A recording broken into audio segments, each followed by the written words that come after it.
La FPI en sigle, les résultats provisoires proclamés par la Commission électorale nationale indépendante CENI ne sont pas une surprise compte tenu des messages faisant comprendre que le Burundi n'avait plus besoin de multipartisme. Francis Rohiro, président de cette formation politique, trouve qu'un parti politique peut être voté à 100% malgré les défis majeurs qui hantent le pays, notamment la flambée des prix des produits de première nécessité et autres.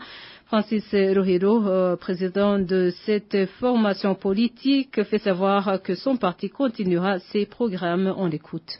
Pour la FPI, c'est sans surprise que nous avons vécu ce moment. Ce ne sont pas des chiffres électoraux que la CENI a donnés, mais un message clair de la part du pouvoir et du parti au pouvoir. Et si on vise un peu dans le rétroviseur, on se rappellerait des dernières sorties du pouvoir, de l'exécutif et du parti, si vous voulez, qui ont fait comprendre avec insistance que le Burundi n'avait plus besoin de multipartisme, que le Burundi ne s'attendait plus à aucune idée nouvelle, d'où qu'elle viendrait, quoi qu'elle serait. Voilà le message que nous comprenons en tant que parti FPI et que nous pensons que tous les Burundais devraient comprendre en ce moment. Parallèlement, si on regarde dans le passé, il y a 20 ans, le parti CNDD-FDD est venu tout attendu avec tout ce qui était à cette époque.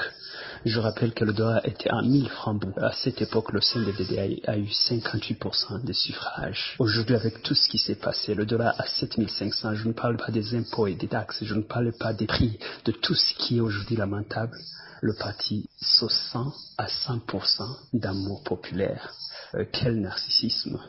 Ici, la FPI ressent son devoir naturel d'enseigner, d'encadrer encore plus profondément dans les valeurs du leadership, telles qu'on le dit en Kirundi, ou Shinganhae ou Gabo.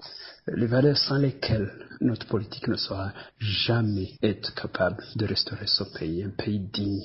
Voilà comment nous on a vécu ce moment et nous pensons que, comme je l'ai dit, on n'est pas surpris. Et plutôt, on est encore appelé à notre vocation de continuer et d'appeler tous les Burundais à mettre la main dans la pâte. Le chemin est encore long et nous sommes sûrs que demain sera différent d'aujourd'hui.